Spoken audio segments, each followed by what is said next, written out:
And Craig, Amy, good morning to you. This is the heart of Mayfield, and this is where about 10,000 people call home, and people beginning to filter in. I was just talking to a woman. This is the first time that she has seen her downtown. She's lived here for years, and the damage on the ground, I mean, it's incredible. But we also have the Fox Flight drone team. They have a drone up in the air as we speak, so we're going to be bringing you those shots too live, just to see from that bird's eye view. We're also fortunate this morning to be joined by Steve Cunanan. He's the CEO of the Red Cross based here in Kentucky. And Steve, it's just heartbreaking. Some of the damage that you see. How do you start assessing what's going on here? You know, Steve, these things have a rhythm to them. And the first thing that we want to make sure of is that people have a safe place to stay. Then we want to make sure they have something to eat. And then they have the critical supplies they need. So those critical supplies are medical supplies. Now, I've talked to a lot of people in the last day, and they left with nothing. They have no prescriptions, no anything.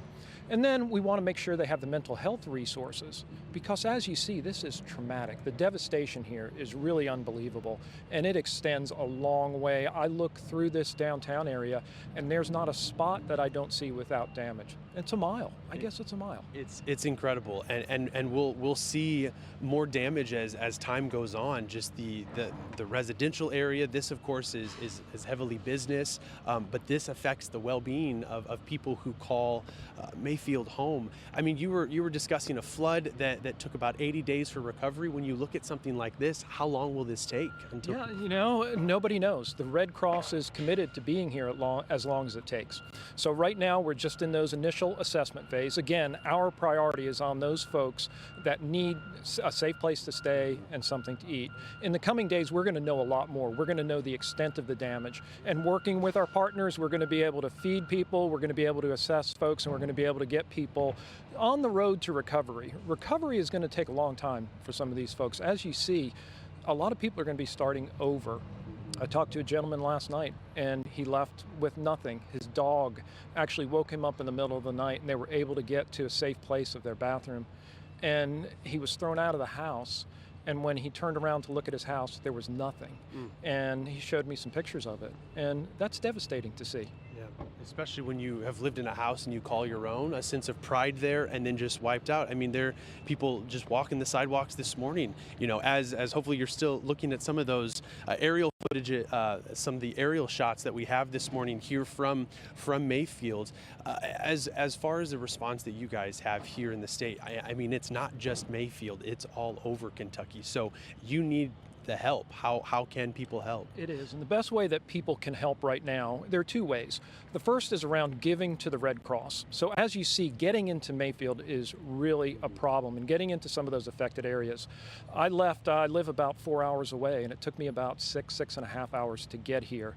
It took me about an hour to get those last couple of miles. So getting in is very, very difficult. But we are here, and we're working with partners right now. So what we're able to do is use that money to go ahead and give people the things that they need to begin their road to recovery.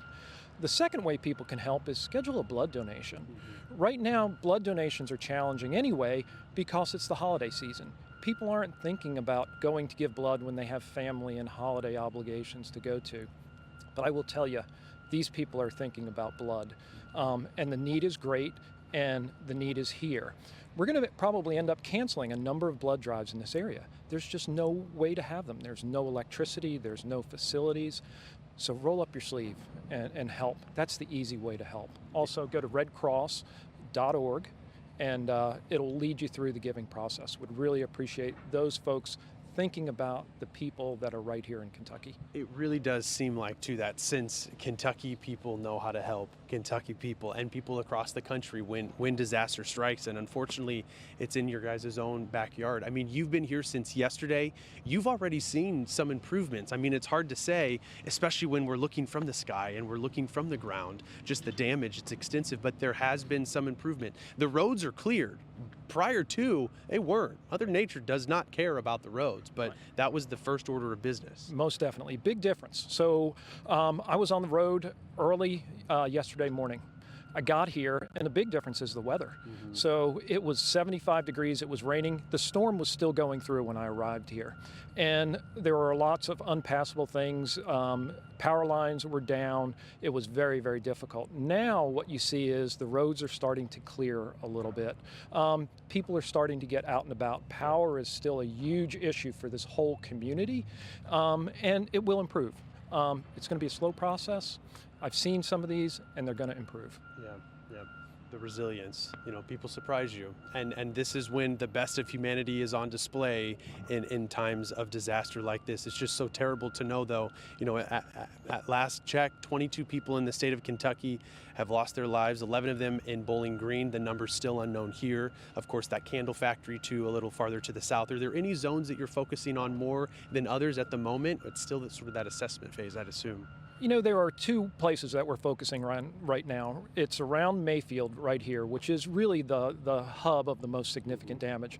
But there is a lot of significant damage down in the Bowling Green area right now also.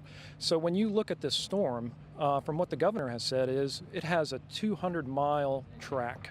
And driving in, I started to see damage at about 100 miles. And it is really something. So we have a couple of simultaneous operations going on.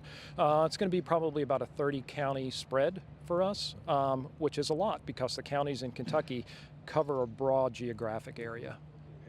30 counties, and we're in Grave County this morning. That's where Mayfield's located. Like I said, about 10,000 people call this place home. Appreciate the work that the Red Cross is doing. Steve Cunanan, thank you for joining us this morning.